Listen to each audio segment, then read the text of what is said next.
I'm so happy to be on stage with such distinguished guests as Cherry Seinfeld, Cherry Lewis, and of course, Bing Crosby.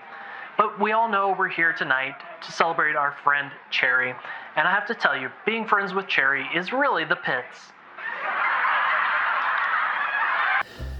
Hey everyone, happy Monday, welcome back to Doug Has Too Many Hobbies. Today I'd like to try making some roasted cherry ice cream. So I've got about 3/4 of a pound of cherries. It's a mix of Rainier cherries and some Bing cherries, although these are not my favorite Bing.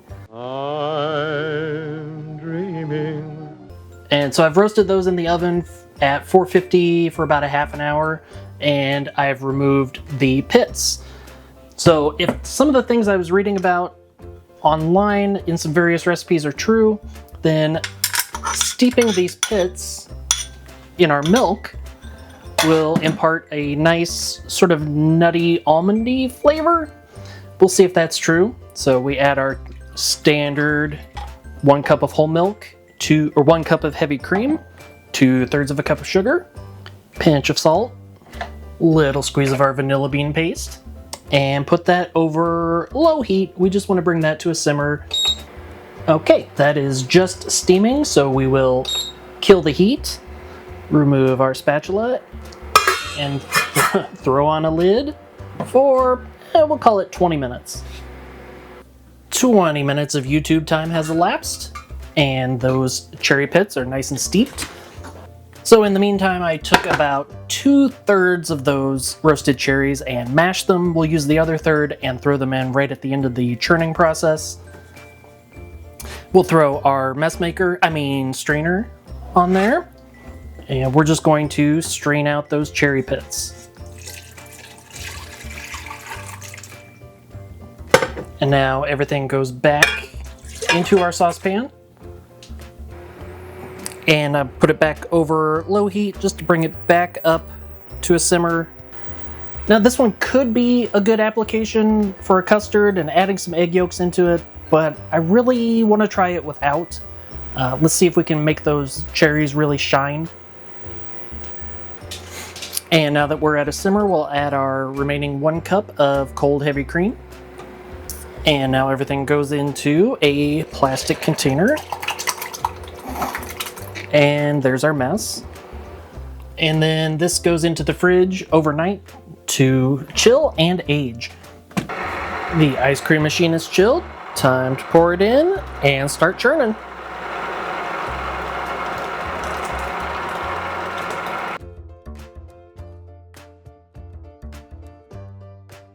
We're getting pretty close to soft serve, so I have the remaining third of the roasted cherries that I have cut in half. We'll go ahead and pour those in. And we'll just churn that for 5 more minutes until we're right there at soft serve, and that also lets everything get nicely mixed in. I think this is where we need it to be.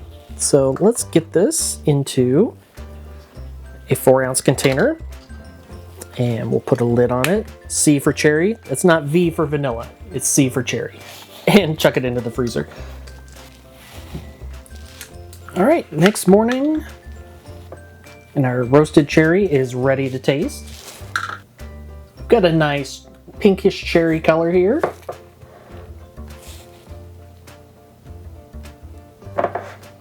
It's a little firm, but that's okay. Let's give it a taste. That is so good. It is very creamy, very much a cherry flavor. Definitely get the cherry, which is good. Let's see if I can find a bite that has a chunk of the cherry in it. Well, I probably took the only cup that doesn't have a big chunk.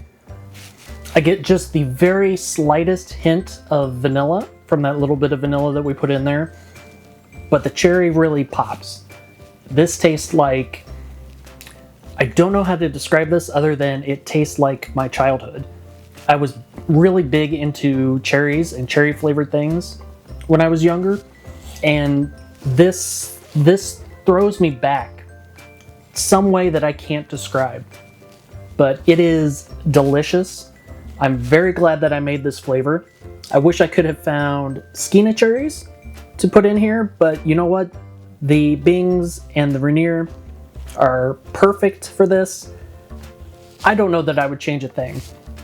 Maybe add a few egg yolks for some richness. I don't think it would detract from the cherries at all. I just want to thank you for checking out this video. I've had a lot of fun getting back into ice cream experimentation. I got kind of in a rut with just the same old flavors over and over again. I forgot how much fun this is to just try and play around with some things and figure out what you can do with it. And as always, have a great day. Bye.